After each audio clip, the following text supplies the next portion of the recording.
Want to get 100 sales on Etsy? Of course you do. That's why you're here. So let's figure out how to do that. Hey, I'm Pam Duthie, and we are just in a series of getting 1,000 sales on Etsy.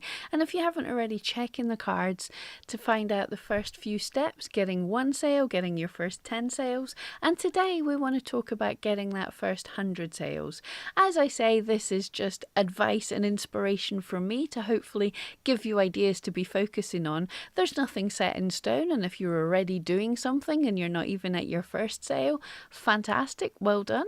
And if you've had 10,000 sales already and you're not doing the things I'm talking about, maybe it's something to think about trying. We can always do better. So let's think of the things specific for getting to 100 sales. What different things should we be thinking of? SEO, as always, but this time we should have quite a bit more data to dig into to find out what's going on, because we've already got some sales. So go into your statistics and have a look at what items are driving the most traffic and which are the most popular. Can you make more similar to this item? Could you make a range based on this item? Could you do it in different colours, different sizes, a different material? Or would it make sense to include a set?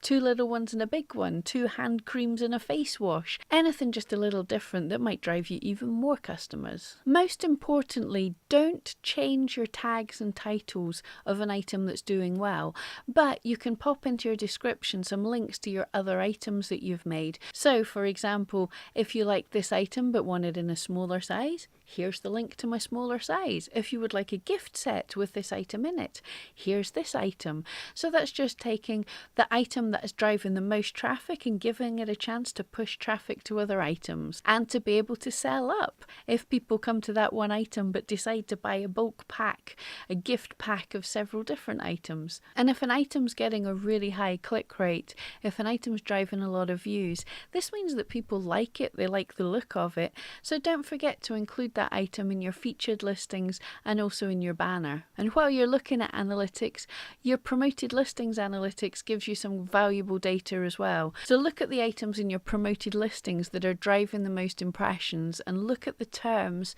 that are giving you the highest click-through rate. And again, you could see it maybe optimizing some more items for the terms that are doing best for you.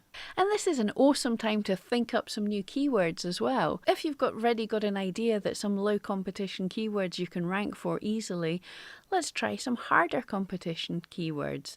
Let's try and rank for slightly harder things. And also look at different terms. Look at synonyms for the words you're using. Look at different ways to say the same thing. Look at making slightly different items that are still along the same theme but drive different traffic, but inspire different shoppers. And finally, can you streamline your manufacture? When you're just selling one item, it's fair enough to make the entirety of that one item, but it might actually, I'm sad to say, building up a manufacture, being a process might be quicker. So rather than following an item through from the start to the finish, it might be an idea if you made several of one items. If you're creating cards, cut out several stencils all at the one time.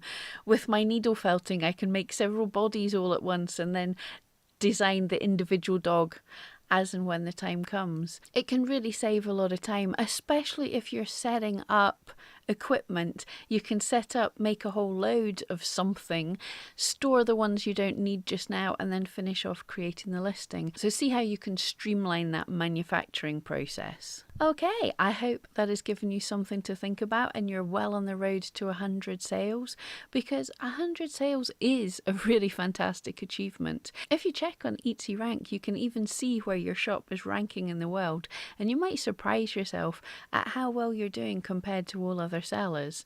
I mean, this is not a case of us resting on our laurels. We're going to work hard and push through to those 1,000 sales as well. But it's really great to pat yourself on the back and enjoy the success you've already had. You're doing great. So I hope that helped, and I'll see you next time for 1,000 sales. Thank you so much.